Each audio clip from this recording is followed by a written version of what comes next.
नमस्कार दोस्तों, आज हम जानेंगे सफला एकादशी का महत्व जो पौष मास के श्री कृष्ण पक्ष की एकादशी को पड़ती है। अर्जुन बोले, हे भगवान, पौष मास के श्री कृष्ण पक्ष की एकादशी का क्या नाम है? उस दिन कौन से देवता की पूजन होती है और उनकी विधि क्या है? यह सब आप मुझे विस्तार पूर्वक समझाइए। भगवान श्री कृष्ण बोले, हे अर्जुन, प्रेम के कारण मैं तुम्हारे प्रश्नों का विस्तार सहित उत्तर देता हूँ। अब तुम इस एकादशी व्रत का महत्व सुनो। पौष मास के कृष्ण पक्ष की एकादशी का नाम सफला है। यह एकादशी के देवता नारायण है। इस एकादशी का पहले लिखी विधि के अनुसार व्रत करना चाहिए और नारायण जी की सफला नाम की एकादशी में मुझे ऋतु के अनुकूल फल अर्पण करें।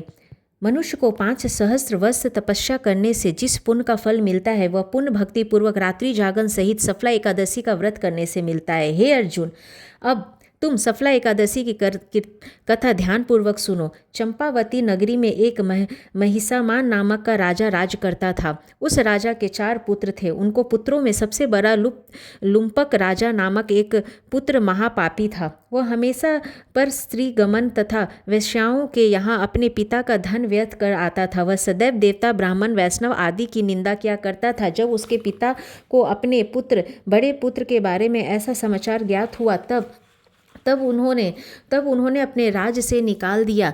तब लुम्पक सबसे द्वार त्याग दिए थे। तब वह सोचने लगा कि अब मैं क्या करूं, यहाँ कहाँ जाऊं। अंत में उसे रात्रि को पिता की नगरी में चोरों करने की ठानी।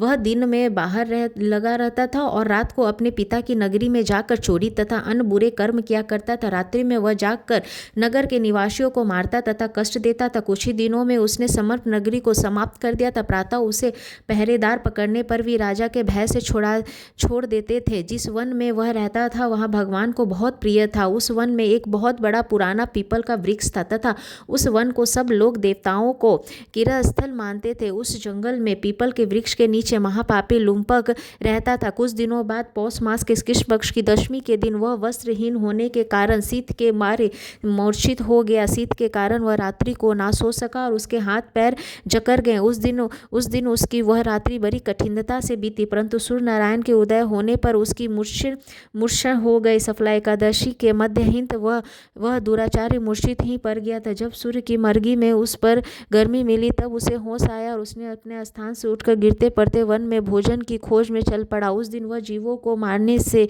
असमर्थ था, इसलिए जमीन पर गिरे हुए फलों को लेकर पीपल के वृक्ष के नीचे आया। तब वह सूर्य भगवान आश्चर्यचकित होकर प्रस्थान कर गए थे। उसने उन फलों को पीपल की जड़ के पास रख दिए और कहने लगा कि हे भगवान, इन फलों से आप ही तृप्त होंगे। ऐसा कहकर वह रोने लगा और रात्रि को उसे नींद न आई। उसने महापापी के उस व्रत का और रात्रि जागरण से भगवान अत्यंत प्रसन्न हुए और उसके समस्त पाप नष्ट हो गए। प्रातःकाल होते ही एक दिव्य रथ उनके सुंदर वस्तुओं से सजा हुआ आया और उसने सामने खड़ा हो गया। उसी समय आकाशवाणी हुई कि हे राजा पुत्र, भगवान नारायण के प्रभाव से तेरे समस्त पाप नष्ट हो गए। अब तुम अपने पिता के पाप जाकर राज प्राप्त कर। लुम्पक ने जब ऐसे आकाशवाणी सुनी तो वह अत्यंत प्रसन्न हुआ और बोला, हे भगवान, आपकी जय हो। ऐसा कहता हुआ वह सुंदर वस्त्रों को धारण करने लगा और अपने पिता के पास गया। उसने संपूर्ण कथा कह सुनी और पिता से उनको अपना राज्य सौंपकर वन का रास्ता लिया। अब लुम्पक शास्त्र अनुसार राज्य करने लगा। उसके स्त्री पुत्र आदि से नारायण के परम भक्त बन गए। वृद्धावस्था आने पर वह अपने पुत्र को गद्दी देकर भगवान का भजन करने लगा और वन में चला गया और अंत में